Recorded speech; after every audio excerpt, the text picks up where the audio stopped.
Good evening, welcome to the debate. പാശ്ചാത്യ രാജ്യങ്ങളിലെ ആരോഗ്യ സംവിധാനത്തോട് കിടപിടിക്കുന്ന പൊതുജനാരോഗ്യ സംവിധാനം നമുക്കുണ്ട്. എന്നാൽ സംസ്ഥാനത്തെ സാമ്പത്തിക പ്രതിസന്ധി മെഡിക്കൽ കോളേജുകളെയും ഉലച്ചു തുടങ്ങിയിരിക്കുന്നു. അമിത ജോലിഭാരം മൂലം വരുന്ന വീഴ്ചകളുടെ യഥാർത്ഥ കാരണം ഡോക്ടർമാരുടെ മാത്രം അശ്രദ്ധയല്ല, അത് ഡോക്ടർമാരുടെ മേൽ മാത്രം കെട്ടിവെക്കാനും കഴിയില്ല. അത് സംവിധാനത്തിന്റെ പിഴവാണ്. നോക്കൂ, 4500 നേഴ്സുമാർ വേണ്ട കോഴിക്കോട് മെഡിക്കൽ കോളേജിൽ മാത്രം ആകെയുള്ളത് 700 നേഴ്സുമാരാണ്. രോഗികളുടെ എണ്ണം 30 ഇരട്ടി വർദ്ധിച്ചിട്ടും സംവിധാനം വളർന്നിട്ടേയില്ല. ICUവിൽ ഒരു രോഗിക്ക് വേണ്ടത് ഒരു നേഴ്സായിട്ടും 4 രോഗികൾക്ക് പോലും ഒരു നേഴ്സിനെ കൊടുക്കാൻ കഴിയാത്ത സാഹചര്യം. സ്കാനിംഗ് ചീട്ടാക്കി കാത്തിരിക്കേണ്ടത് 2.5 മാസമാണെന്ന് കോട്ടയം മെഡിക്കൽ കോളേജിൽ നിന്നും റിപ്പോർട്ട് വരുന്നു. റിപ്പോർട്ട് അന്വേഷണ പരമ്പര തുടരുന്നു. മെഡിക്കൽ കോളേജുകൾ ICUവിലും.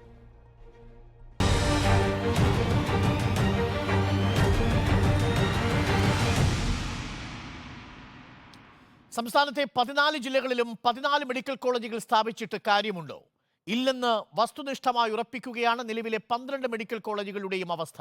രോഗികളുടെ എണ്ണം 30 മടങ്ങോളം കൂടിയിട്ടും ആരോഗ്യ പ്രവർത്തകരുടെ എണ്ണം ഇപ്പോഴും തുടങ്ങിയ കാലത്തിന് സമാനമാണ്. അഥവാ 6 മെഡിക്കൽ കോളേജിലെ അതേ സ്റ്റാഫ് പാറ്റേൺ വെച്ച് 12 മെഡിക്കൽ കോളേജ് ഓടിക്കുന്ന ഒരു സംവിധാനമാണ് നമുക്കുള്ളത്.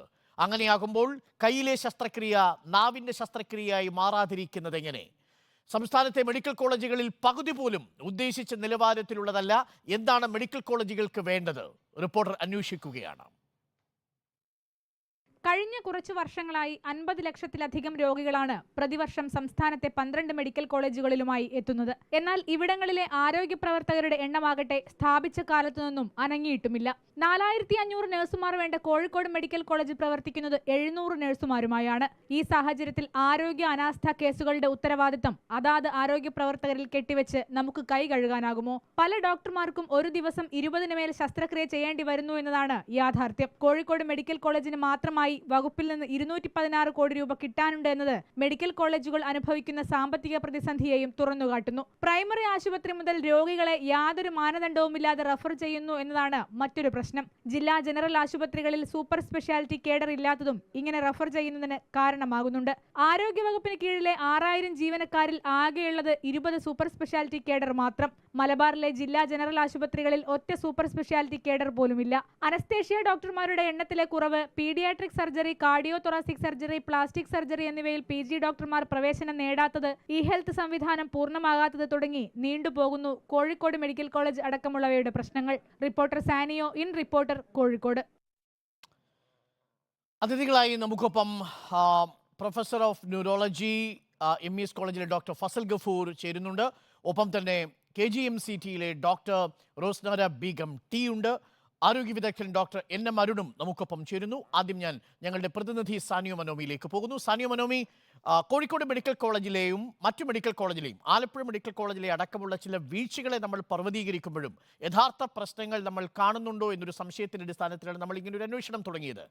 ആദ്യഘട്ടത്തിൽ തന്നെ നേരത്തെ പറഞ്ഞു കേട്ടതുപോലെ ഓരോ മെഡിക്കൽ കോളേജിലും മതിയായ അളവിലുള്ള സ്റ്റാഫ് പാറ്റേൺ ഇല്ല എന്നത് മാത്രവുമല്ല, 30 മടങ്ങ് രോഗികളുടെ എണ്ണം വർദ്ധിച്ചിട്ടും ഈ മെഡിക്കൽ കോളേജുകൾ തുടങ്ങി അതേ സ്റ്റാഫ് പാറ്റേണുമായിട്ടാണ് ഇപ്പോഴും മുന്നോട്ട് പോകുന്നത് എന്നത് ഞെട്ടിപ്പിക്കുന്നതാണ്. മാത്രവുമല്ല, വേണ്ടത്ര ആരോഗ്യ ചികിത്സ നൽകാനോ പരിപാലനം നടത്താനോ ഈ സ്റ്റാഫ് പാറ്റേൺ വെച്ച് കഴിയില്ല എന്ന് നമുക്ക് അന്വേഷണത്തിൽ ബോധ്യപ്പെട്ടില്ലേ? തീർച്ചയായും അങ്ങനെ ബോധ്യപ്പെട്ടു എന്ന് വേണം പറയാൻ. അതായത് ഓരോ വർഷവും 50 ലക്ഷത്തിലധികം രോഗികളാണ് സംസ്ഥാനത്തെ മെഡിക്കൽ കോളേജുകളിൽ വന്നു പോകുന്നത്. എന്നാൽ സ്റ്റാഫ് പാറ്റേൺ ആകട്ടെ പല മെഡിക്കൽ കോളേജുകളിലും തുടങ്ങിയിടത്ത് തന്നെ നിൽക്കുകയാണ്. അവിടെ നിന്ന് യാതൊരു മാറ്റവും ഉണ്ടായിട്ടില്ല എന്നതിന് ഉദാഹരണമാണ് കോഴിക്കോട് മെഡിക്കൽ കോളേജ്. അതായത് കോഴിക്കോട് മെഡിക്കൽ കോളേജിൽ 4500 നഴ്സുമാർ വേണ്ടിടത്ത് ഇപ്പോഴും 700 നഴ്സുമാരാണ് രോഗികളെ പരിശോധിക്കുകയും വെന്റിലേറ്ററിലും ICUവിലും അടക്കമുള്ള രോഗികളെ പരിചരിക്കുകയും ചെയ്യുന്നത് എന്നത് വലിയ എടുത്തു പറയേണ്ട ഒരു സംഭവം തന്നെയാണ്. കൂടാതെ പ്രധാനമായും ഈ സാഹചര്യത്തിൽ ആരോഗ്യ അനാസ്ഥ അടക്കം ഉണ്ടാകുമ്പോൾ നമ്മൾ ഉദ്യോഗസ്ഥരെ മാത്രം കുറ്റം പറയുന്നു എന്നതൊരു യാഥാർത്ഥ്യം അതിലേക്ക് എത്തുന്നു. അതായത് ഡോക്ടർമാരെ കുറ്റം പറയുന്നു. പക്ഷേ ഒരു ഡോക്ടർ ഒരു ദിവസം ചെയ്യേണ്ടി വരുന്നത് 20ഉം 25ഉം അതിലധികവും അടക്കം ശസ്ത്രക്രിയകളാവുമ്പോൾ അവർക്ക് എങ്ങനെയാണ് ഈ ഒരു കാര്യം കൃത്യമായി ചെയ്യാനാവുക എന്നത് യാഥാർത്ഥ്യം തന്നെയാണ്. കൂടാതെ ഈ മെഡിക്കൽ കോളേജുകളുടെ ഭാരം കുറയ്ക്കണമെങ്കിൽ ജില്ലാ ജനറൽ ആശുപത്രികൾ ശക്തിപ്പെടുത്തേണ്ടതുണ്ട്. പക്ഷേ സംസ്ഥാനത്തെ ജില്ലാ ജനറൽ ആശുപത്രികളുടെ ഒരു കണക്കെടുത്ത് നോക്കുമ്പോൾ 6000 ജീവനക്കാരുള്ളതിൽ വെറും 20 ജീവനക്കാർ മാത്രമാണ് സൂപ്പർ സ്പെഷ്യാലിറ്റി തസ്തികകൾ ആ കേഡറിലുള്ളത്. മലബാറിലാണെങ്കിൽ ഒരു സൂപ്പർ സ്പെഷ്യാലിറ്റി തസ്തികകൾ പോലുമില്ല. അപ്പോൾ അത്തരം ചികിത്സ വേണ്ട ആളുകളെ കൂടി കോഴിക്കോട് മെഡിക്കൽ കോളേജിലേക്കോ അല്ലെങ്കിൽ മറ്റ് മെഡിക്കൽ കോളേജുകളിലേക്കോ അയക്കേണ്ട ഒരു സാഹചര്യം വരുമ്പോൾ മെഡിക്കൽ കോളേജിന്റെ പ്രാഥമികമായ കർമ്മം നിർവഹിക്കപ്പെടുന്നില്ല എന്നതാണ് യാഥാർത്ഥ്യം. മെഡിക്കൽ കോളേജുകൾ നിർമ്മിക്കുന്നത് തന്നെ പഠന ഗവേഷണ പ്രവർത്തനങ്ങൾക്ക് വേണ്ടിയായിരുന്നു എന്നാണ് അന്നത്തെ ആ നിർമ്മിക്കുമ്പോഴുള്ള ആളുകളുടെയൊക്കെ ഒരു കാഴ്ചപ്പാട് എന്ന് പറയുന്നത്. പക്ഷേ ഇതൊക്കെയാണെങ്കിലും ഇതിലൊക്കെ മോശമാണ് ഇന്ത്യയിലെ മറ്റ് സംസ്ഥാനങ്ങളിലെ സാഹചര്യം എന്ന യാഥാർത്ഥ്യം മറച്ചുപിടിച്ചുകൊണ്ടല്ല നമ്മൾ ഈ കാര്യങ്ങളൊക്കെ റിപ്പോർട്ട് ചെയ്യുന്നത് എന്താണ് യാഥാർത്ഥ്യം. ഏതായാലും മറ്റൊരു പ്രധാനപ്പെട്ട കാര്യം ഈ സാമ്പത്തിക പ്രതിസന്ധിയാണ്. കോഴിക്കോട് മെഡിക്കൽ കോളേജിന് മാത്രം 216 കോടി രൂപ സംസ്ഥാന സർക്കാരിൽ നിന്ന് കിട്ടാനുണ്ട്. അത് കേന്ദ്ര സർക്കാരിൽ നിന്നുള്ള വിഹിതമടക്കം അതിലുണ്ട് എന്നാണ് നമ്മൾ മനസ്സിലാക്കുന്നത്. പക്ഷേ ആ 216 കോടി രൂപ ഒരു മെഡിക്കൽ കോളേജിന് മാത്രം കിട്ടാനുണ്ട് എന്ന് പറയുമ്പോൾ ബാക്കി 11 മെഡിക്കൽ കോളേജുകളുടെയും അവസ്ഥ നമുക്ക് ഊഹിക്കാവുന്നതാണ്. പലപ്പോഴും ഈ കോട്ടയം മെഡിക്കൽ കോളേജ് അടക്കമുള്ള ആശുപത്രികളിൽ എക്സ്റേക്കും സ്കാനിങ്ങിനും അടക്കം മാസങ്ങളോളം കാത്തിരിക്കേണ്ട ഒരു സാഹചര്യം ഉണ്ടെന്ന് അവിടുന്ന് PR പ്രവീണ തന്നെ റിപ്പോർട്ട് ചെയ്യുന്ന സാഹചര്യം ഉണ്ടായിരുന്നു. കൂടാതെ ഇത്തരത്തിൽ പല കേസുകളും, അതായത് ഹൃദയ ശസ്ത്രക്രിയ, വൃക്ക തുടങ്ങിയ ശസ്ത്രക്രിയകൾ, ഇതിനൊക്കെ മാസങ്ങളോളം കാത്തിരിക്കേണ്ട സാഹചര്യമാണ് സംസ്ഥാനത്തെ മെഡിക്കൽ കോളേജിൽ രോഗികൾക്കുള്ളത്. ഓക്കെ സാനിയോ, നമുക്കിപ്പം അതിഥികളുണ്ട്. ആദ്യം ഞാൻ ഡോക്ടർ റോസ്നര ബീഗത്തിലേക്ക് പോകുന്നു. ഡോക്ടർ റോസ്നര ബീഗം, നോക്കൂ, 4500 നേഴ്സുമാർ വേണ്ടിടത്ത് 700 നേഴ്സുമാരുണ്ടാവുന്നു. ഈ ഒരു ദിവസം 40 ഡോക്ടർമാരെ 40 പേഷ്യൻസിനെ കാണണം എന്നുള്ള നിർദ്ദേശമുള്ളിടത്ത് 100ഉം 110ഉം 120ഉം പേഷ്യൻസിനെ കാണേണ്ടി വരുന്ന ഡോക്ടർമാരുടെ അവസ്ഥയുണ്ടാവുന്നു. സൂപ്പർ സ്പെഷ്യാലിറ്റി കേഡറുകൾ ഇല്ലാത്ത സാഹചര്യം ഉണ്ടാവുന്നു. നമ്മൾ നമ്മുടെ സംവിധാനത്തിൻ്റെ മേനി പറയുമ്പോഴും നമ്മൾ വളരെ വേഗം ഒരു ഉത്തർപ്രദേശിലെ ആശുപത്രിയെയും നമ്മൾ ഡൽഹിയിലെ ആശുപത്രിയായിട്ടും ഒക്കെ പരിണമിച്ചു കൊണ്ടിരിക്കുകയാണോ എന്ന സംശയം സ്വാഭാവികമാണ്. വലിയ രീതിയിലുള്ള പ്രതിസന്ധി നേരിടുന്നുണ്ടോ നമ്മുടെ മെഡിക്കൽ കോളേജുകൾ?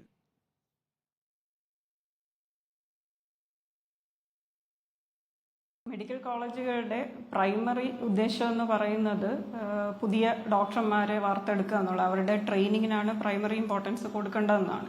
പക്ഷെ നമ്മുടെ സാഹചര്യത്തിൽ നമുക്ക് ഇത്രയും വർക്ക് ലോഡ് വരുമ്പോൾ നമുക്കതൊരു സർവീസ് സെക്ടറായിട്ടാണ് ഇപ്പോൾ പ്രൈമറിലി ഫങ്ഷൻ ചെയ്തുകൊണ്ടിരിക്കുന്നത്. അപ്പോൾ കുട്ടികളുടെ അധ്യയനമാവട്ടെ, അത് അണ്ടർ ഗ്രാജുവേറ്റ്സ് ഉണ്ട്, പോസ്റ്റ് ഗ്രാജുവേറ്റ്സ് ഉണ്ട്, സൂപ്പർ സ്പെഷ്യാലിറ്റിയിലുള്ള പോസ്റ്റ് ഗ്രാജുവേറ്റ് ആൾക്കാരുണ്ട്. അതോടൊപ്പം തന്നെ റിസർച്ച് NMC തന്നെ മാൻഡേറ്ററി ആക്കിയിരിക്കുകയാണ്. അതുപോലെ ക്വാളിറ്റി റിസർച്ച് ഔട്ട്കം നമ്മുടെ മെഡിക്കൽ കോളേജസിൽ നിന്നൊന്നും വരാതിരിക്കാനുള്ളൊരു പ്രധാന കാരണം നമ്മുടെ വർക്ക് ലോഡാണ്. പിന്നെ സ്റ്റാഫ് ഡെഫിഷ്യൻസിയുടെ കാര്യം ഇപ്പോൾ ഇവിടെ പറഞ്ഞു, നഴ്സുമാരുടെ കാര്യം പറഞ്ഞു. അപ്പോൾ 60 വർഷങ്ങൾക്ക് മുന്നേ ഉള്ള പാറ്റേൺ ആണ് ഇപ്പോഴും ഫോളോ ചെയ്യുന്നത്, സംവാട്ട് ലൈക്ക് ദാറ്റ്. പക്ഷെ ഇടയ്ക്ക് കുറച്ച് പോസ്റ്റുകൾ ക്രിയേറ്റ് ചെയ്തിട്ടുണ്ടെങ്കിലും അത് ഹൈലി ഇന്നാഡിക്വേറ്റ് ആണ്. ഇപ്പോൾ നമുക്ക് 2021 ഒരു ജിയോ ഇറങ്ങിയിരുന്നു. ആ ജിയോ പ്രകാരം 1300ഓളം പോസ്റ്റുകൾ ക്രിയേറ്റ് ചെയ്യപ്പെട്ടതായിട്ടാണ് ആ ജിയോയിൽ ഉണ്ടായിരുന്നത്. അപ്പോൾ അതിൽ 520ഓളം പോസ്റ്റുകൾ മെഡിക്കൽ എഡ്യൂക്കേഷനിൽ മെഡിക്കൽ കോളേജസിനായിട്ടായിരുന്നു. പക്ഷെ അത് പിന്നീട് സാമ്പത്തിക പ്രതിസന്ധിയും കോവിഡും അങ്ങനെയുള്ള പ്രശ്നങ്ങൾ വന്നപ്പോൾ ആ പോസ്റ്റുകളൊന്നും യാഥാർത്ഥ്യമായില്ല. അപ്പോൾ അതിൽ നിന്ന് ഇപ്പോൾ കുറച്ച് പോസ്റ്റുകൾ ക്രിയേറ്റ് ചെയ്തിട്ടുണ്ട്. പക്ഷെ എന്നിരുന്നാൽ പോലും പലയിടത്തും ഗണ്യമായ രീതിയിലുള്ള ഡെഫിഷ്യൻസി നമ്മൾ നേരിടുകയാണ്. അതായത് ഡോക്ടർ, ഒരു ദിവസം 26 ശസ്ത്രക്രിയ ചെയ്യേണ്ടി വരുന്ന ഒരു ഡോക്ടർക്ക് വേണ്ടത്ര ശ്രദ്ധ സ്വാഭാവികമായിട്ടും ചെലുത്താൻ കഴിയില്ല എന്നുള്ളതൊരു പ്രധാനപ്പെട്ട കാര്യമാണ്. ഇപ്പോൾ മെഷീന്റെ കാര്യത്തിലേക്ക് വരുന്നതിന് മുമ്പ് ഈ ഹ്യൂമൻ റിസോഴ്സിന്റെ ഡെഫിഷ്യൻസി എങ്ങനെയാണ് പരിഹരിക്കുക? മാത്രമല്ല 10 മിനിറ്റെങ്കിലും ഒരു പേഷ്യന്റിനെ ഡോക്ടർ ഡയഗ്നോസ് ചെയ്യാതെ ആ ഡോക്ടർക്ക് ആ രോഗിയോട് നീതി പുലർത്താൻ കഴിയില്ല. പക്ഷേ ഒരു ദിവസം 2500 പേർ OPയിലേക്ക് വന്ന് പോകുന്ന ഒരു ഹോസ്പിറ്റലിൽ ഡോക്ടർമാർക്ക് അതിന് സാധിക്കുമോ? ഈ ഡെഫിഷ്യൻസീസ് എങ്ങനെയാണ് അറൈസ് ചെയ്യുന്നത്? പല രീതിയിലാണ്. അതായത് ഒന്നെന്ന് പറഞ്ഞാൽ എക്സിസ്റ്റിംഗ് വേക്കൻസീസ്, ഇപ്പോഴുള്ള നികത്താനുള്ള വേക്കൻസികൾ. അടുത്തത് നമുക്ക് രോഗികളുടെ എണ്ണത്തിന് ആനുപാതികമായിട്ട് നമുക്ക് ക്രിയേറ്റ് ചെയ്യപ്പെടേണ്ട തസ്തികകൾ. ഇത് രണ്ടുമാണ് പ്രധാനമായിട്ടും നമുക്ക് വേണ്ടത്. അപ്പോൾ ഇപ്പോൾ ഉള്ള ഡെഫിഷ്യൻസീസ് എന്തുകൊണ്ട്, വേക്കൻസീസ് എന്തുകൊണ്ട്, ഇപ്പോൾ 1700ഓളം നമുക്ക് അസിസ്റ്റന്റ് പ്രൊഫസർ തസ്തികകളുണ്ട് എല്ലാ മെഡിക്കൽ കോളേജസിലും കൂടെ. അതിൽ 300ഓളം പോസ്റ്റുകൾ വേക്കൻ്റ് ആയി കിടക്കുകയാണ്. അപ്പൊ എന്തുകൊണ്ടാണ് ഇത് വേക്കന്റ് ആയി അതായത് ഈ 30 മടങ്ങ് പേഷ്യൻസ് വരുന്നു എന്ന കണക്കുകൂട്ടലല്ല, നിലവിൽ 12 മെഡിക്കൽ കോളേജ് പ്രവർത്തിക്കാനുള്ള ബേസിക് ആയിട്ടുള്ള റിക്വയർമെന്റ് ആയ 1700-ൽ 300 എണ്ണം ഇനി നികത്താൻ കിടക്കുന്നു. ഇത് കൂടാതെയാണ് ഈ രോഗികളുടെ വർധനവിന്റെ കണക്കിലാക്കിയുള്ള പുതിയ പാറ്റേൺ വരേണ്ടത്. അതെ അതെ. അപ്പൊ അതിൽ തന്നെ ഡെഫിഷ്യൻസി 300ഓളം വേക്കന്റ് ആണ്, അസിസ്റ്റന്റ് പ്രൊഫസർ വേക്കൻസി. അത് പല കേസുകളിലും പെട്ട് കിടക്കുന്ന ഡിപ്പാർട്ട്മെന്റുകളും ഉണ്ട്. PSC അഡ്വൈസ് വരാൻ താമസിച്ചുണ്ട്. അപ്പൊ ഇപ്പോ ഒക്ടോബറിൽ PSC ഒരു കുറെ തസ്തികകളിലേക്ക് വിളിച്ചിട്ടുണ്ട്. ഇപ്പൊ 34ഓളം ഷോർട്ട് ലിസ്റ്റ് ആയിട്ടുണ്ട് PSCയുടെ. അപ്പൊ അതൊക്കെ ഗവൺമെന്റ് ഭാഗത്തു നിന്ന് വളരെ പോസിറ്റീവ് ആയിട്ടുള്ള ഒരു നമുക്കിപ്പം ഡോക്ടർ എൻ എം അരുൺ കൂടിയുണ്ട്. ഡോക്ടർ എൻ എം അരുൺ, എത്രമാത്രം ആശങ്കയുണ്ടാക്കുന്നതാണ് ഈ കണക്കുകൾ എന്നുള്ളതാണ് ഞങ്ങൾക്ക് പ്രാഥമികമായ അന്വേഷണത്തിൽ ബോധ്യപ്പെട്ടത്. കാരണം 30 മടങ്ങോളം പേഷ്യൻസിന്റെ എണ്ണം വർദ്ധിക്കുന്നു, എന്നാൽ 6 മെഡിക്കൽ കോളേജിന് വേണ്ടുന്ന സ്റ്റാഫ് പാറ്റേൺ ഉപയോഗിച്ച് 12 മെഡിക്കൽ കോളേജുകൾ റൺ ചെയ്യുന്ന ഒരു സംവിധാനമായി നമ്മളുടെ പൊതുജനാരോഗ്യ മേഖല മാറുന്നു. അതൊരു സർവീസ് സെക്ടറായി മാറുന്നു. ശരി, മെഡിക്കൽ കോളേജ് അങ്ങനെ ഒരു അവസ്ഥയിലേക്ക് മാറേണ്ടി വരുന്നൊരു സാഹചര്യം ഉണ്ടാവുന്നു. അത് തന്നെ ശരിയല്ല എന്നുള്ളതാണ് ആരോഗ്യ വിദഗ്ധർ പറയുന്നത്. കാരണം അവിടെ കാര്യത്തിൽ ഗവേഷണം നടക്കുന്നില്ല, ക്വാളിറ്റിയുള്ള പേപ്പറുകൾ പുറത്തു വരുന്നില്ല, അവരുടെ പഠന ഗവേഷണത്തിന് വേണ്ടത്ര സമയം കിട്ടുന്നില്ല, ഈ പേഷ്യൻസിനെ നോക്കിയതിനു ശേഷം ഡോക്ടർമാർക്ക് റിസർച്ചിൽ പോകാനുള്ള സാധ്യത കിട്ടുന്നില്ല. ഇതൊക്കെ ഒരു ഭാഗത്ത് നിൽക്കുന്നു. പക്ഷേ അതിലും ഗുരുതരമായ വിഷയം സർവീസ് സെക്ടറിനോട് പോലും നീതി പുലർത്താൻ കഴിയുന്നില്ല എന്നുള്ളതാണ്. എത്രമാത്രം അപകടകരമാണ് ഈ സാഹചര്യം, ഡോക്ടർ എൻ എം അരുൺ?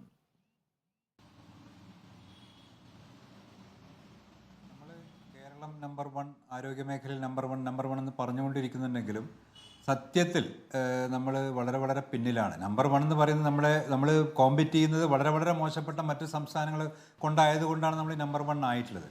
പക്ഷേ മറ്റ് രാജ്യങ്ങളായിട്ട് നമ്മൾ താരതമ്യം ചെയ്യുമ്പോൾ എന്തിനു വേണ്ടി നമ്മുടെ മറ്റ് 3-ാം ലോക രാജ്യങ്ങളിൽ തന്നെ ഇതിലും മെച്ചപ്പെട്ട രീതിയിൽ, ഇപ്പോൾ ശ്രീലങ്ക എടുത്താൽ ഈവൻ ബംഗ്ലാദേശ് അടക്കം രാജ്യങ്ങളിലൊക്കെ തന്നെ കുറച്ചുകൂടി മെച്ചപ്പെട്ട രീതിയിൽ ഹെൽത്ത് കെയർ സിസ്റ്റം നടക്കുന്നുണ്ട്. അപ്പോൾ നമ്മുടെ ഇടയിൽ വളരെ കാര്യമായിട്ടുള്ള പ്രശ്നങ്ങളുണ്ട്. അതിപ്പോൾ നിങ്ങൾ വളരെ നല്ല രീതിയിലാണ് ഈ റിപ്പോർട്ടുകളിലൂടെ അത് പുറത്തു കൊണ്ടുവന്നത്.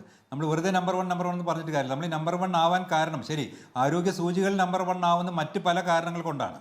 നമ്മൾ നല്ല സാക്ഷരതയുണ്ട്, വിദ്യാഭ്യാസമുണ്ട്, അതുകൊണ്ട് തന്നെ ഹെൽത്ത് സീക്കിംഗ് ബിഹേവിയർ ഉണ്ട്, ആളുകളുടെ കയ്യിൽ അത്യാവശ്യം പണമുണ്ട്. അതുകൊണ്ട് ഒരു 70% ഇപ്പോഴും ചികിത്സകൾ നടക്കുന്ന സ്വകാര്യ മേഖലയിലാണ്. ഒരു 30-35% സർക്കാർ മേഖലയിൽ. ഈ സർക്കാർ മേഖലയിൽ ഇത്ര കുറവാവാൻ കാരണം അവിടെയുള്ള ഈ തിരക്ക് കാരണം അവിടുത്തെ ക്വാളിറ്റി മോശമാവുന്നു എന്നുള്ള രോഗികൾക്ക് തന്നെ അറിയാം. രോഗികൾ അതുകൊണ്ട് തന്നെ ഇപ്പോൾ പലപ്പോഴും നമ്മുടെ രോഗികൾക്ക് തന്നെ അവർക്ക് തീരെ പൈസ ഇല്ലാതെ ആവുമ്പോൾ അവർ ഗവൺമെൻറ് ആശുപത്രികളിൽ പോവുകയും പൈസ ധാരാളം ഉള്ള ഒരു സമയത്ത് ജോലിയൊക്കെ ഉണ്ട്, കുറച്ച് ഇതൊക്കെ കിട്ടിക്കഴിഞ്ഞാൽ കച്ചവടമൊക്കെ നടക്കുമ്പോൾ പ്രൈവറ്റിൽ പോകുന്നൊരു സ്ഥിതിയാണ് മുന്നോട്ട് പോയിക്കൊണ്ടിരിക്കുന്നത്. അപ്പോൾ അതുകൊണ്ട് സർക്കാർ സെറ്റപ്പ് വളരെ അടിയന്തരമായിട്ട് നമ്മൾ ശക്തിപ്പെടുത്തേണ്ടതുണ്ട്. നമ്മൾ ഈ ആരോഗ്യരംഗമാണ് ഏറ്റവും പ്രയോറിറ്റി ആയിട്ട് കാണേണ്ടത്. വിദ്യാഭ്യാസവും ആരോഗ്യവുമാണല്ലോ ഒരു സമൂഹത്തിൻ്റെ ഏറ്റവും ബേസിക് ആയിട്ടുള്ള സ്ട്രക്ചർ. അത് മെച്ചപ്പെടുത്തണമെങ്കിൽ വെറുതെ കുറേ മെഡിക്കൽ കോളേജ് തുടങ്ങിയിട്ട് കാര്യമില്ല. അതാണ് ഞാൻ ആദ്യമായിട്ട് അടിവരായിട്ട് പറയാൻ കാരണം. ഇപ്പോൾ പാലക്കാട് ഒരു മെഡിക്കൽ കോളേജ് ഉണ്ട്. ഇതുവരെ ഔട്ട് പേഷ്യൻ്റ് അല്ലാതെ ഇൻപേഷ്യൻ്റ്, ഇപ്പോൾ ഇലക്ഷൻ തൊട്ട് മുമ്പ് ഇൻപേഷ്യൻ്റ് തുടങ്ങിയെന്നൊക്കെ പറയണമെങ്കിലും പേരിന് മാത്രം ഒരു ഇൻപേഷ്യൻ്റ് കിടത്തുന്നേ ഉള്ളൂ. 6-7 വർഷമായി ഇപ്പോൾ മെഡിക്കൽ കോളേജായിട്ട്. അതുപോലെ ഒരുപാട് മെഡിക്കൽ കോളേജുകൾ പേരിനുണ്ടെങ്കിലും ഇതുപോലെ തന്നെ നമ്മുടെ പഴയ മെഡിക്കൽ കോളേജ് കോഴിക്കോടായാലും തിരുവനന്തപുരമായാലും കോട്ടയമായാലും തൃശ്ശൂരായാലും അവിടെയാണ് എല്ലാ വർക്കും നടക്കുന്നത്. അപ്പോൾ എല്ലാ രോഗികളും അവിടെയാണ് എത്തുന്നത്. അപ്പോൾ കുറച്ച് പാവപ്പെട്ടവരായാലും കുറച്ച് കോംപ്ലിക്കേറ്റഡ് ആയിട്ട് കേസുകളായാലും എല്ലാവരും അവിടെയാണ് എത്തുന്നത്. അതിനനുസരിച്ചുള്ള ഒരു സ്റ്റാഫ് പാറ്റേണോ, ഇനി സ്റ്റാഫ് പാറ്റേൺ ഉണ്ടെങ്കിൽ തന്നെ നേരത്തെ KGMCT നേതാവ് പറഞ്ഞ പോലെ തന്നെ 300 വേക്കൻസി എന്നൊക്കെ പറയുമ്പോൾ 300 വേക്കൻസി അസിസ്റ്റന്റ് പ്രൊഫസറുടെ വേക്കൻസി നികത്തിയിട്ടില്ല എന്നൊക്കെ പറയുമ്പോൾ അത് വളരെ ഒരു എന്താ പറയുക, ക്രിമിനൽ നെഗ്ലിജൻസ് വർധനവ് കണക്കാക്കാതെയുള്ള ഫിക്സേഷൻ ആണ്. 12 മെഡിക്കൽ കോളേജുകൾ തുടങ്ങുമ്പോൾ ലഭ്യമാവേണ്ട സ്റ്റാഫ് പാറ്റേൺ വെച്ചുകൊണ്ടാണ് ഈ 300 എണ്ണം ഇപ്പോൾ വേക്കൻ്റായി കിടക്കുന്നത്. ഇനി രോഗികളുടെ എണ്ണത്തിലൊരു കണക്കെടുത്ത് നോക്കിക്കഴിഞ്ഞാൽ 30 മടങ്ങോളം രോഗികൾ വർദ്ധിക്കുന്നു. നമ്മൾ ഇപ്പോഴും നിൽക്കുന്നത് മെഡിക്കൽ കോളേജുകൾ തുടങ്ങിയ അതേ സ്റ്റാഫ് പാറ്റേണിലാണ്. അവിടെയാണ് ഈ പ്രശ്നം ഉണ്ടാവുന്നത്. ഈ പ്രയോറിറ്റി എവിടെയാണ് സർക്കാരിൻ്റെ ഇതെന്ന് ചോദ്യം ഉണ്ടാവുന്നത് അവിടെയാണ്. അതിൻ്റെ ഒരു വേറൊരു വശമുണ്ട്. ജോലിയില്ലാത്ത ഡോക്ടർമാരുടെ എണ്ണം വർദ്ധിച്ചുകൊണ്ടേയിരിക്കുകയാണ്. ഇപ്പോൾ വളരെ ജോലിയില്ലാത്ത ഒരു ഫീൽഡായിട്ട് മാറുകയാണ് ഡോക്ടർമാർ. നമ്മൾ ഇഷ്ടംപോലെ ആളുകൾ MBBS പാസ്സാവുന്നുണ്ട്, പലരും പോസ്റ്റ് ഗ്രാജുവേഷൻ കഴിഞ്ഞിട്ടും വരുന്നുണ്ട്. എന്നാലും പലപ്പോഴും അവർക്ക് വേണ്ട രീതിയിലുള്ള ഒരു ജോലി പലപ്പോഴും കിട്ടാത്ത രീതിയിൽ ഇപ്പോൾ പോകുന്നുണ്ട്. അപ്പം അതുകൊണ്ട് ഡോക്ടർമാരില്ലാത്തതല്ല, അവരെ അപ്പോയിൻറ്റ് ചെയ്യുന്നില്ല. പലപ്പോഴും അപ്പോയിൻറ്റ് ചെയ്യുകയാണെങ്കിൽ തന്നെ ടെമ്പററി വേക്കൻസി എന്നുള്ള രീതിയിലാണ് പലപ്പോഴും NRHM അങ്ങനെ രീതിയിൽ പെൻഷനൊന്നും ഇല്ലാത്ത വളരെ തുച്ഛമായ ശമ്പളത്തിലാണ് പലപ്പോഴും അപ്പോയിന്റ് ചെയ്യുന്നത്. അപ്പോൾ പെർമനന്റ് പോസ്റ്റിംഗ് തന്നെ ഡോക്ടർമാർക്ക് ഈ എല്ലാ മെഡിക്കൽ കോളേജിലും ഇപ്പോൾ ഉള്ള സ്റ്റാഫിനെക്കാട്ടിലും ഒരു 3-4 ഇരട്ടി സ്റ്റാഫ് വെച്ചാൽ മാത്രമേ നമുക്കിതിന് കുറച്ചൊരു പരിഹാരം കാണാൻ സാധിക്കുകയുള്ളൂ. പ്രധാനമായിട്ടുള്ള പ്രശ്നം ഇത്രയധികം തിരക്കുണ്ടാവുമ്പോൾ ഇപ്പോഴും മെഡിക്കൽ കോളേജ് നടന്നുകൊണ്ടിരിക്കുന്നത് വളരെയധികം ബുദ്ധിമുട്ടി പണിയെടുക്കുന്ന ഹൗസ് സർജന്മാർ, പോസ്റ്റ് ഗ്രാജുവേറ്റ് സ്റ്റുഡൻസ്, ജൂനിയർ ഡോക്ടർമാർ, അവർ ഊണും ഉറക്കവും എല്ലാം ഉപേക്ഷിച്ച് 72 മണിക്കൂറും അതിലധികമൊക്കെ തന്നെ കണ്ടിന്യൂസ് ഡ്യൂട്ടി എടുത്തിട്ടാണ് ഇപ്പം ഇങ്ങനെ ഒപ്പിച്ചു പോകുന്നത്. അതുകൊണ്ടാണ് ഇങ്ങനെ വലിയ നമുക്ക് നമ്മുടെ ഇടയ്ക്ക് ഒരു പൊട്ടിത്തെറികൾ കേൾക്കാമെങ്കിലും വലിയ പ്രശ്നങ്ങളൊന്നും ഉണ്ടാവാത്ത ഇത്രയധികം ജൂനിയർ ഡോക്ടർമാർ അവിടെ ഒരു മരണപ്പണി നടത്തിക്കൊണ്ടിരിക്കുകയാണ്. അതുകൊണ്ടാണ് അവർക്ക് മെഡിക്കൽ കോളേജുകൾ യഥാർത്ഥത്തിൽ നമ്മൾ ആലങ്കാരികമായി പറഞ്ഞ ഐസിയുവിൽ തന്നെയാണെന്ന കാര്യത്തിൽ സംശയമില്ല. വേണ്ടത്ര സ്റ്റാഫ് പാറ്റേൺ ഇല്ല എന്നുള്ളത് ഒരു വശത്ത്, വേണ്ടത്ര സാങ്കേതിക സൗകര്യങ്ങളില്ല എന്നുള്ളത് മറുഭാഗത്ത്. ഞാൻ ഇതിലേക്ക് വരാം. ഡോക്ടർ ഫസൽ ഗഫൂർ, എത്രമാത്രം പരിമിതികൾക്കുള്ളിലാണ് നമ്മുടെ മെഡിക്കൽ കോളേജുകൾ പ്രവർത്തിക്കുന്നത് എന്നതിൻ്റെ കണക്കാണ് സാനിയോ മനോമിയും PR പ്രവീണയും ഇന്നിപ്പോൾ പുറത്തെത്തിച്ചിരിക്കുന്നത്. വേണ്ടതിൻ്റെ പാതിയുടെ പാതി പോലും ആരോഗ്യ സ്റ്റാഫുകൾ ഇല്ലാതെയാണ് മെഡിക്കൽ കോളേജുകൾ പ്രവർത്തിക്കുന്നത്. നമ്മൾ വളരെ വേഗം ഒരു ഉത്തരേന്ത്യയിലെ ഒരു മെഡിക്കൽ കോളേജായി മാറാൻ അല്ലെങ്കിൽ അങ്ങനെ ഒരു സംവിധാനത്തിലേക്ക് മത്സരിക്കുകയാണോ എന്ന് തോന്നിപ്പോകും. ഈ പരാധീനതകൾ കേവലം സാമ്പത്തിക പ്രതിസന്ധി കൊണ്ട് മാത്രം ഉണ്ടാവുന്നതാണോ, അതല്ല നമുക്ക് പ്രയോറിറ്റികൾ ഫിക്സ് ചെയ്യാൻ കഴിയാത്തത് കൊണ്ട് സംഭവിക്കുന്ന ഒരു മിസ് ഗവേണൻസ് ആണോ? ഡോക്ടർ ഫസൽ ഗഫൂർ. ആദ്യം തന്നെ രസകരമാണ് കാര്യം. കേരള മെഡിക്കൽ കോളേജുകൾ കഴിഞ്ഞ 20 കൊല്ലമായിട്ട് 5 ഇരട്ടിയേറ്റ് എണ്ണം കൂടി, 4 ഇരട്ടിയേറ്റ് കൂടി, ഏകദേശം 30 മെഡിക്കൽ കോളേജ്. അതേസമയം നമ്മൾ മെഡിക്കൽ കോളേജിൽ അത്യാവശ്യം, ഞാൻ ഒരു ഏരിയ മാത്രം, എൻ്റെ ഏരിയ മാത്രം എടുക്കുക, സൂപ്പർ സ്പെഷ്യാലിറ്റി ഏരിയ, ന്യൂറോളജിസ്റ്റ് എന്നുള്ള നിലക്ക് ഞാൻ പറയാൻ ആഗ്രഹിക്കുന്നത്. അതായത് മെഡിക്കൽ കോളേജസിലൊക്കെ നമ്മൾ നോക്കുമ്പോൾ ഡോക്ടർമാരെ കിട്ടാനില്ല, ഡോക്ടർമാരില്ല, ന്യൂറോളജിസ്റ്റ് ഇല്ല, കാർഡിയോളജിസ്റ്റ് ഇല്ല, ഒന്നുമില്ല. കാലിക്കറ്റ് മെഡിക്കൽ കോളേജിൽ 3 ന്യൂറോളജിസ്റ്റാണ് ആകെ ഉള്ളത്. ഈ 3 ഡോക്ടർ ഫസൽ ഗഫൂർ, ചെറിയൊരു സാങ്കേതിക തടസ്സമുണ്ട് എന്ന് ഞാൻ മനസ്സിലാക്കുന്നു. ഞാൻ വളരെ വേഗം ആ സാങ്കേതിക തടസ്സം പരിഹരിച്ചതിന് ശേഷം അങ്ങിലേക്ക് തിരിച്ചു വരാം. നമുക്കിപ്പം ഡോക്ടർ റോസ്നാര ബീഗം തുടരുന്നു. ഡോക്ടർ റോസ്നാര ബീഗം, ഡോക്ടർ ഫസൽ ഗഫൂർ പറഞ്ഞു തുടങ്ങിയതും ഈ സൂപ്പർ സ്പെഷ്യാലിറ്റി ബ്ലോക്കുകളെ കുറിച്ചാണ്. നമുക്ക് ഈ മെഡിക്കൽ കോളേജുകളിൽ നിന്ന് വേണ്ടത്ര സ്റ്റാഫ് പാറ്റേൺ ഇല്ലാത്തതും ഈ സൂപ്പർ സ്പെഷ്യാലിറ്റി കേഡറിലേക്കാണ്. അത് സർക്കാരിൻ്റെ ഒരു പ്രഥമ പരിഗണനയിൽ വരേണ്ട വിഷയമായിരുന്നില്ലേ? ഇതൊരു ഗവേഷണ സ്ഥാപനമാകേണ്ടിയിരുന്ന മെഡിക്കൽ കോളേജുകളെ സാധാരണ OP ഹോസ്പിറ്റലാക്കി മാറ്റുന്നു. അവിടെ റഫറൻസ് സംവിധാനം കൃത്യമായി പ്രവർത്തിക്കാത്ത സംവിധാനം ഉണ്ടാവുന്നു. ടോട്ടൽ ഫെയിലിയർ ഓഫ് ഗവേണൻസ്, ഭരണത്തിന്റെ പരാജയം എന്ന് തന്നെ പറയേണ്ടി വരില്ലേ നമുക്ക്? സൂപ്പർ സ്പെഷ്യാലിറ്റിയിൽ ആൾക്കാർ വരാത്തതിന് ഈ കുറച്ച് റീസൺസും കൂടെ ഉണ്ട്. സ്റ്റാഫ് ഡെഫിഷ്യൻസി വരുന്നതുകൊണ്ട് എന്നുവെച്ചാൽ സേവന വേതന വ്യവസ്ഥകൾ ആനുപാതികമായി പരിഷ്കരിക്കണം. എൻട്രി കേഡറിൽ ഒരാൾ വരുമ്പോൾ, ഒരു സൂപ്പർ സ്പെഷ്യലിസ്റ്റ് വരുമ്പോൾ അയാൾക്ക് അർഹിക്കുന്ന വേതനവും ആ സേവന വ്യവസ്ഥകളും ഉണ്ടെങ്കിലേ അത് അട്രാക്റ്റീവ് ആവുന്നുള്ളൂ. അങ്ങനെയും ഒരു ഇഷ്യൂ ഇതിലുണ്ട്. അപ്പോൾ കഴിഞ്ഞ പേ റിവിഷനിൽ തന്നെയുള്ള അനോമലീസ് പരിഹരിക്കാൻ ഞങ്ങൾ കൊടുത്തിട്ട് ഇപ്പോൾ 3-4 വർഷമാവുന്നു. ഇതുവരെയും അതിലും തീരുമാനങ്ങളൊന്നും ആയിട്ടില്ല. ഫൈനാൻഷ്യൽ കൺസ്ട്രെയിൻസ് ആണ് എല്ലാത്തിനും കാരണമായി പറയുന്നത്.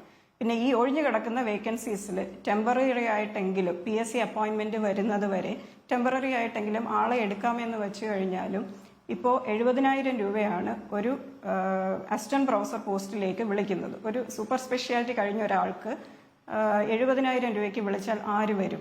അതൊരു ചോദ്യമാണ്. അപ്പോൾ അത് പരിഷ്കരിക്കാൻ വേണ്ടി നമ്മൾ നമ്മുടെ ഡയറക്ടർ പ്രപ്പോസൽ കൊടുത്തിട്ടുണ്ട്. അതും ഫൈനാൻസിൽ ഇരിക്കുകയാണ്. അപ്പോൾ ഇതൊന്നും നടക്കാതെ നമുക്ക് പുതിയതായിട്ട് ആൾക്കാരെ ടെമ്പററി ആയിട്ട് പോലും ശരിക്കും പറഞ്ഞാൽ രണ്ടാം പിണറായി സർക്കാർ വന്നതിന് ശേഷം ഈ സൂപ്പർ സ്പെഷ്യാലിറ്റി കേഡറുകളിലേക്കോ ഒഴിവുള്ള തസ്തികകളിലേക്കോ കാര്യമായ നിയമനമേ നടന്നിട്ടില്ല, അല്ലേ ഡോക്ടർ റോസ്നാര ബീഗം? അതാണ് ഞാൻ പറഞ്ഞ, നേരത്തെ നിയമനം നടക്കാതിരുന്നതിന് വേറെയും കാരണങ്ങളുണ്ട്. അതായത് ഗൈനക്ക്, ഓർത്തോപീഡിക്സ്, ഡെർമറ്റോളജി ഇങ്ങനെയുള്ള സ്പെഷ്യാലിറ്റികൾ കഴിഞ്ഞ 5 വർഷമായിട്ട് കേസ് നടക്കുകയാണ്. ഈ കേസിന് ഒരു പരിഹാരം ഉണ്ടാകാതെ അതിലേക്ക് റിക്രൂട്ട്മെന്റ് നടത്താൻ പറ്റുകയില്ല. അതുകൊണ്ട് തന്നെയാണ് PSCയും ഇതില് വിളിക്കാത്തത്. പ്രധാനപ്പെട്ട വിഷയമേ. ഞാൻ വരാം. ഡോക്ടർ ഫസൽ ഗഫൂറിന്റെ കണക്ഷൻ ശരിയായിട്ടുണ്ട്. ഫസൽ ഗഫൂർ, ഞാൻ ഈ മിസ് ഗവേണൻസ് കൊണ്ട് ഉദ്ദേശിച്ചതും അത് തന്നെയാണ്. നോക്കൂ, ആവശ്യം വേണ്ടുന്ന സ്റ്റാഫ് പാറ്റേൺ ഫിക്സ് ചെയ്യാൻ പോലും രണ്ടാം പിണറായി സർക്കാരിലെ ആരോഗ്യവകുപ്പിൽ കഴിയാതെ പോകുന്നു എന്നുള്ളിടത്ത് ഈ പ്രയോറിറ്റി ഫിക്സ് ചെയ്യുന്നതിൽ സർക്കാരിന് ചില വീഴ്ചകൾ സംഭവിക്കുന്നുണ്ടോ എന്നൊരു ചോദ്യം കൂടിയുണ്ട്. താങ്കൾ പറഞ്ഞു വന്നത് തുടരാം.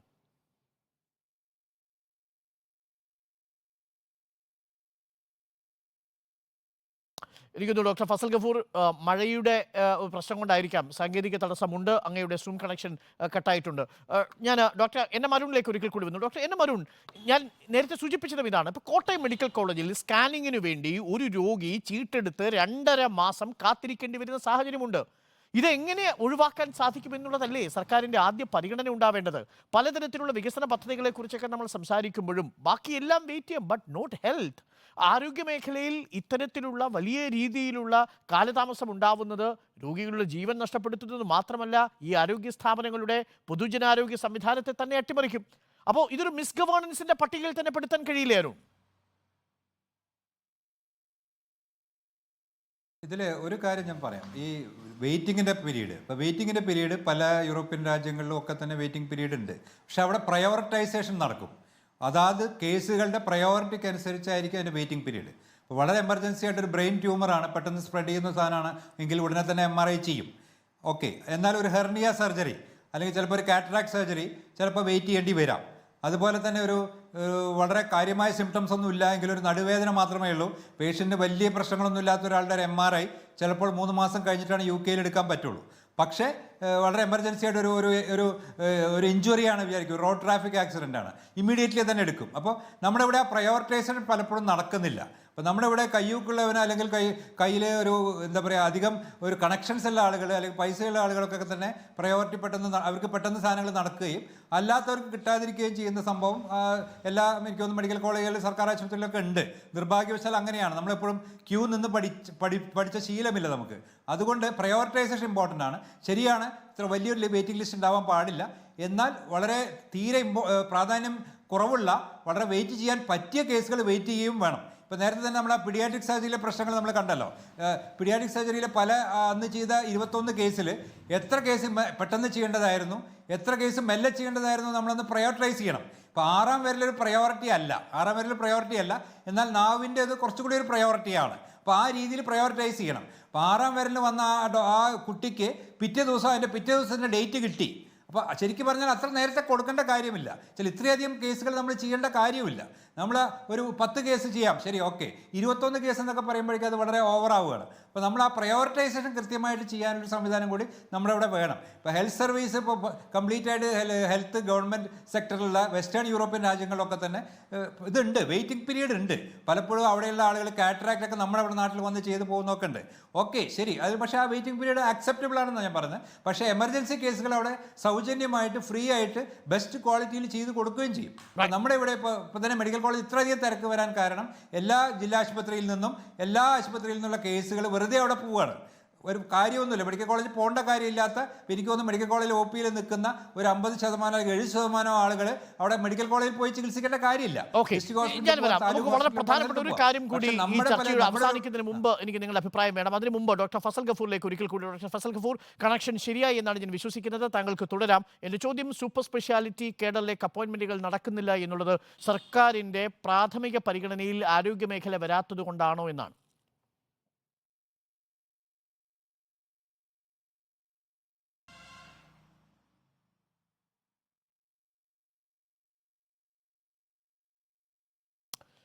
ഡോക്ടർ ഫസൽ ഗഫൂർ, എനിക്ക് തോന്നുന്നു സാങ്കേതിക തകരാറാണ്, നമുക്കത് പരിഹരിക്കാൻ കഴിഞ്ഞിട്ടില്ല. വീണ്ടും ഒരുപക്ഷെ കാലാവസ്ഥ മോശമായതുകൊണ്ടാവാം. ഞാൻ ഒരിക്കൽ കൂടി റോസ്നാര ബീഗത്തിലേക്ക് കൂടി പോകുന്നു. റോസ്നാര ബീഗം, നോക്കൂ, സാങ്കേതിക വിദ്യ ഇത്രയധികം പുരോഗമിച്ചു. ഇപ്പോൾ അതിരാവിലെ പുലർച്ചെ നാളെ ഞങ്ങൾ പ്രേക്ഷകരിലേക്ക് എത്തിക്കാൻ പോകുന്ന ഒരു കാഴ്ച എന്ന് പറയുന്നത് മെഡിക്കൽ കോളേജിൽ ചികിത്സയ്ക്ക് വേണ്ടിയിട്ട് ക്യൂ നിൽക്കുന്ന രോഗികളുടെ അവസ്ഥയാണ്. രാവിലെ 3 മണി മുതൽ വന്ന് ക്യൂ നിൽക്കുകയാണ്. ശരിക്കും ബിവറേജിൽ മാത്രമേ നമ്മൾ ഇങ്ങനെ ക്യൂ കണ്ടിട്ടുള്ളൂ. പക്ഷേ അതിനും ഒരു പരിധിയുണ്ട്.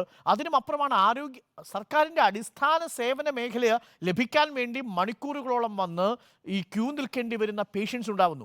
സാങ്കേതിക വിദ്യ ഇത്രയധികം വികസിച്ചിട്ടും ആരോഗ്യ മേഖലയിൽ മാത്രം എന്തുകൊണ്ടാണ് ഈ സംവിധാനങ്ങളൊന്നും ഉപയോഗപ്പെടുത്താൻ നമുക്ക് കഴിയാതെ പോകുന്നത് എന്നത് പ്രധാനപ്പെട്ട ഒരു ചോദ്യമല്ലേ? അതും അടിസ്ഥാനമായ ഈ ആരോഗ്യ മേഖലയിലെ പരിമിതിയിലേക്ക് വിരൽ ചൂണ്ടുന്ന ഒരു പ്രധാനപ്പെട്ട വീഴ്ചയാണ്.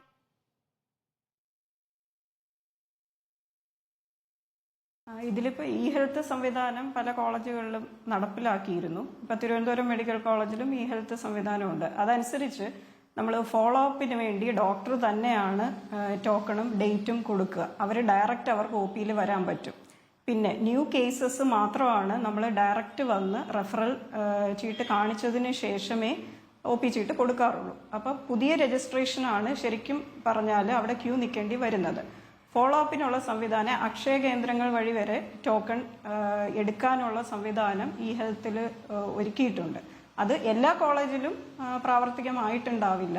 പിന്നെ ഇത് എങ്ങനെ എടുക്കാം എന്നുള്ളത് ആൾക്കാർക്ക് ഒരു എഡ്യൂക്കേഷൻ കൊടുക്കേണ്ടതും അത്യാവശ്യമാണ് പലതിലും.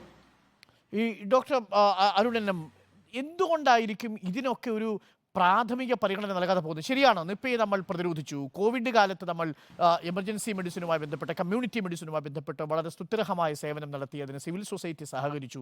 പക്ഷേ ഇതൊന്നും ഇല്ലാത്ത കാലത്തും ക്യൂ നിൽക്കുന്ന രോഗികളുടെ അവസ്ഥ, അവർക്ക് ഡോക്ടറെ കാണാൻ പറ്റാത്ത അവസ്ഥ, 10 മിനിറ്റെങ്കിലും ഡോക്ടറുമായി ചിലവഴിക്കേണ്ടി വരുന്നിടത്ത് 1 മിനിറ്റിൽ താഴെ ഡോക്ടർ ചികിത്സിച്ചു പോകുന്ന അവസ്ഥ, 21-ലധികം സർജറികൾ നടത്തേണ്ടി വരുന്ന അവസ്ഥ, ഈ ICUവിൽ തന്നെ ബെഡ് കിട്ടാതെ വരുന്ന അവസ്ഥ, പോസ്റ്റ് ഓപ്പറേറ്റീവ് വാർഡിൽ ബെഡിൻ്റെ താഴെ രോഗികൾ കിടക്കുന്ന ആ പഴയ കാഴ്ചകൾ ആവർത്തിക്കുകയാണ്. Doctor N. എം. അരുൺ,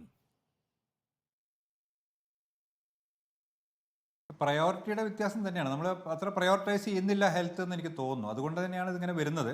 നമുക്ക് ഒരുപാട് ബഡ്ജറ്റ് അലോക്കേഷൻ കൂട്ടേണ്ടി വരും. പലപ്പോഴും ഞാൻ ഹെൽത്ത് സർവീസിലും അല്ലെങ്കിൽ മറ്റു സ്ഥലങ്ങളിലും കണ്ടിട്ടുള്ളത്, പുതിയ മെഷീൻ വാങ്ങാനോ അല്ലെങ്കിൽ പുതിയ ബിൽഡിംഗ് കെട്ടാനൊക്കെ എല്ലാവർക്കും ഭയങ്കര താല്പര്യമാണ്. പുതിയ ഒരാളെ നിയമിക്കുന്നത് വളരെ വളരെ ബുദ്ധിമുട്ടാണ്.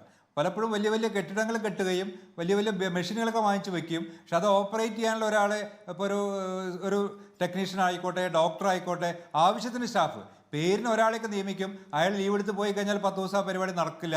ആ രീതിയിലാണ് പലപ്പോഴും മുന്നോട്ട് പോകുന്നത്. അപ്പോൾ ഹ്യൂമൻ റിസോഴ്സസിനെ നമ്മൾ ഒരിക്കലും ഒരു പ്രയോറിറ്റി ഒരിക്കലും കൊടുക്കുന്നില്ല. നമ്മൾ പുതിയ പുതിയ സെൻറ്ററുകൾ വരുന്നു, മെഡിക്കൽ കോളേജ് വരുന്നു, അത് വരുന്നു, ഇത് വരുന്നു, കെട്ടിടങ്ങൾ വരുന്നു, ആ കെട്ടിടത്തിന് നല്ല ഭംഗി വരുന്നു, അതിന് വെയിറ്റിംഗ് ഏരിയ വരുന്നു, അതിന് അവിടെ AC വരുന്നു, എല്ലാം ഒക്കെ വരുന്നുണ്ടാവും. പക്ഷേ ആ സ്റ്റാഫിനെ നമ്മൾ കൂട്ടുന്നില്ല എന്നുള്ളതാണ്. പല കാരണങ്ങളുണ്ടാവും. നേരത്തെ ഡോക്ടർ റോഷന പറഞ്ഞ പോലെ തന്നെ പലതും കേസുകളിലൊക്കെ കിടക്കുന്നുണ്ട്. പക്ഷെ അതൊന്ന് പ്രയോറിറ്റൈസ് ചെയ്തിട്ട് ആ കേസുകളെല്ലാം പെട്ടെന്ന് തന്നെ സോൾവ് ചെയ്തിട്ട് എത്രയും പെട്ടെന്ന് ആളുകളെ അപ്പോയിൻറ്റ് ചെയ്ത് ആളുകളെ ആ ഫീൽഡിൽ എത്തിച്ചു കഴിഞ്ഞാൽ നമുക്കിത് കുറേ രീതിയിലേക്ക് ഒരു ശരിയാക്കാൻ സാധിക്കുന്നതാണ്. പലപ്പോഴും ആ രീതിയിൽ പ്രയോറിറ്റി ഹെൽത്തിന് കിട്ടുന്നില്ല എന്നാണ് ഞാൻ മനസ്സിലാക്കുന്നത്. ഹെൽത്ത് മിനിസ്റ്റർ തന്നെ എനിക്ക് തോന്നുന്നത് നമ്മുടെ ഏറ്റവും ഒരു നമ്പർ 1, ഒരു നമ്പർ 2 അല്ലെങ്കിൽ നമ്പർ 3 ആയിരിക്കണം ക്യാബിനറ്റിലെ health minister.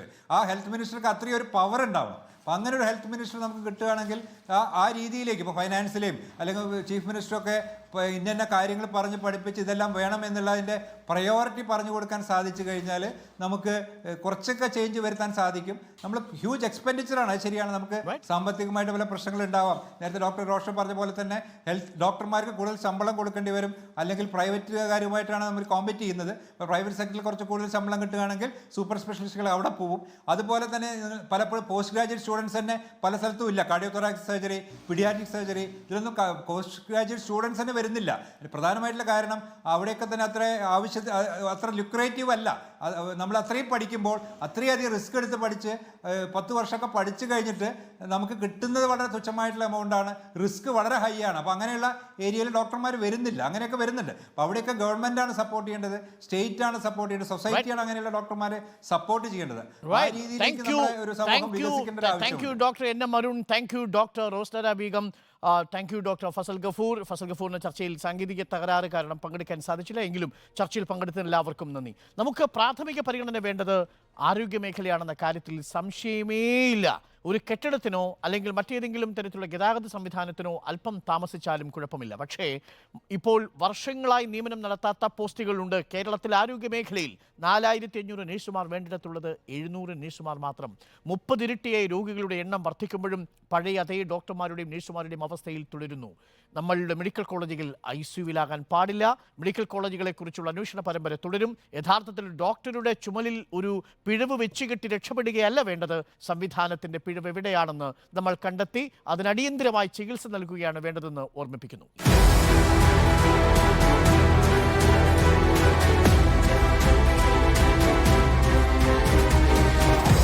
Debate with Arun Kumar.